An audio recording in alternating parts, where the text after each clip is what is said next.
hello friends आज चिकेनर recipe এটা বনাবলৈ ভাবিছো এয়া আদা নহৰু জলকীয়া পিয়াজ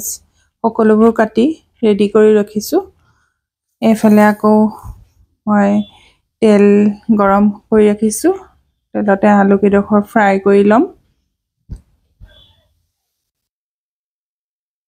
আলু কিডখৰ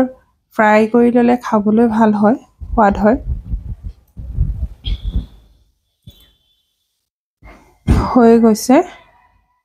এতিয়া আলু কিডখৰ নমাই লৈছো নমাই লৈ আকৌ চিকেন খিনি ফ্ৰাই কৰি লম অলপ এনেদৰে বনালে বেটাই খাই ভাল পায়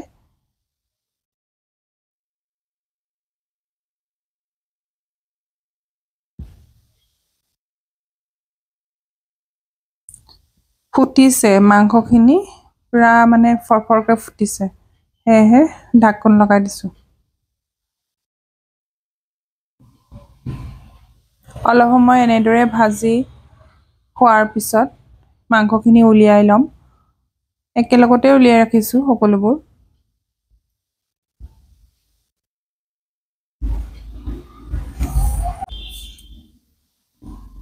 এফালে আকৌ অকমান তেল দি দিছো তেলখিনি কমি গল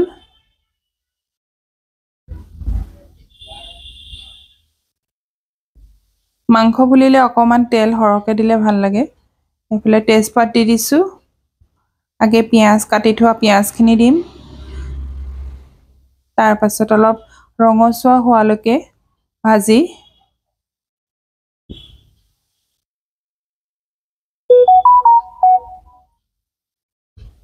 তাৰ পিছত খুন্দি থোৱা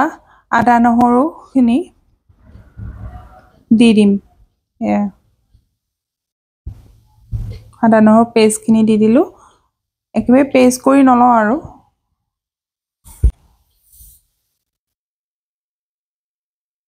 এইফালে মই আকৌ জিৰা ধনিয়া মিট মছলা এনেকৈ কৰি অলপ গুড়ি মছলা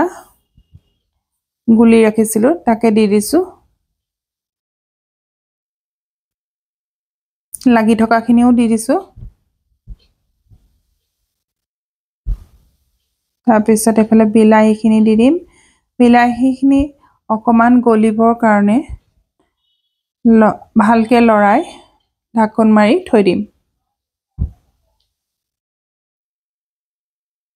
তাৰ পাছত এয়া হালধি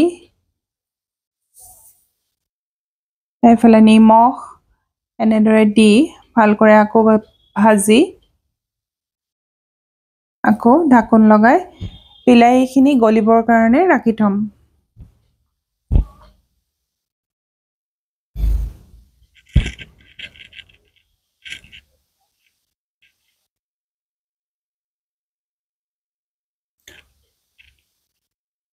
2 মিনিট মানৰ পিছতে এখিনি গলি যাব ঢাকন মাৰি দিলে সোনকালে গলি যায় এয়া হৈ গৈছে আৰু বিলাহীখিনি এয়া গলি হৈ গৈছে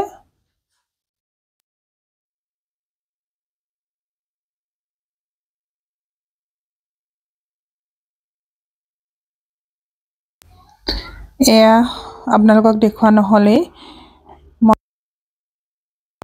মই ক্যাপসিকামখিনি গোল গোল কৰি কাটি থৈছো এয়া হৈ গৈছে আৰু ভিডিওটো ভাল লাগিলে লাইক কমেন্ট আৰু শেয়াৰ কৰি দিব বাই বাই